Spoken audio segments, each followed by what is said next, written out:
我叫崔莹，今年60多岁，退休有10多年了。我叫梅霞，今年49岁了。我叫任宝岩，今年53岁了，我退休有3年多了。我叫孙冬云，今年是55岁。其实我退休时间比较长了，将近10年了吧。我女儿是咱们剧院的老粉丝，她在一次来的这个过程中呢，就看到咱们有一个招聘启事，就招这个热心人士，就回去跟我商量说：“妈，你愿意不愿意做这个事情？”因为我想着我年纪大了，头发都白了，我这会不会要我呀？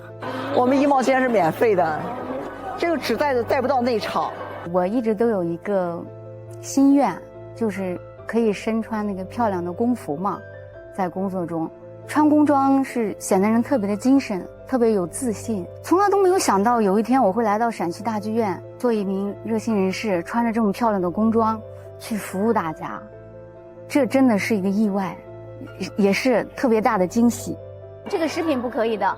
好了，您从这里进入。有的观众进来以后，看到就是咱们前厅的这个服务人员啊，都是退休人士。我觉得这个工作应该是无止境的，不分年龄的。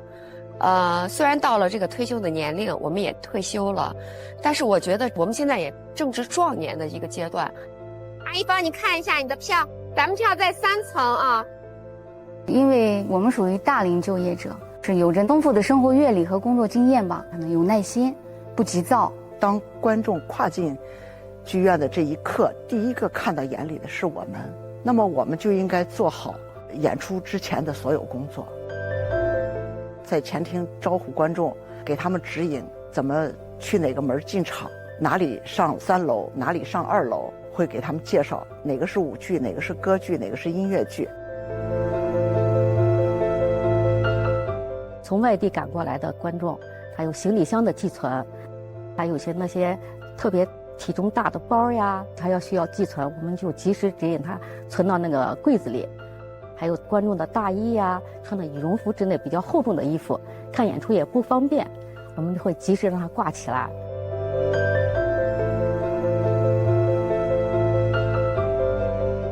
我来咱陕西大剧院有1年半的时间了，心里特别的开心。每天就是盼望着就是晚上来跟场。我现在工作，我就感觉我充满热情，你知道吗？我现在特别喜欢我工作中的自己。